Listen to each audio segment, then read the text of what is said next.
За одоо бид одоо Чикаго хотод хүрч 8 жил болж байна. Тэгээд ээж маань Монголоос хүрч 2 сар хугацаа өнгөрсөн байна. Тэгээд ээж манаас энэ Монголын үндэсний төв соёлтой болж байгаа арга хэмжээнд бас ханиу аянд бас ингээд хурж иж оролцох бас хоёр тавилантай байсан байна.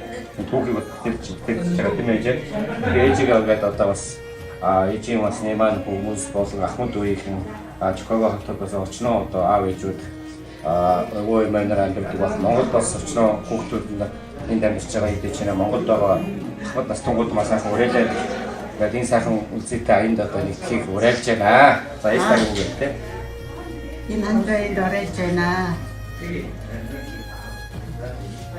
За Чикаго хотод Монголын өв соёлын төвтэй болж байгаа энэ хандын аянд манай гэр бүлээрээ нэгдэж хандив өгч байгаадаа маш их баяртай байна. Мөн бусад Чикаго хотод амьдарч байгаа хүүхэд залуучууд болон гэр бүлүүдийг энэ хандивын аянд идэвхтэй оролцож Монголын гоё соёлын төвтэй болцгоё гэдгийг уриалж байна.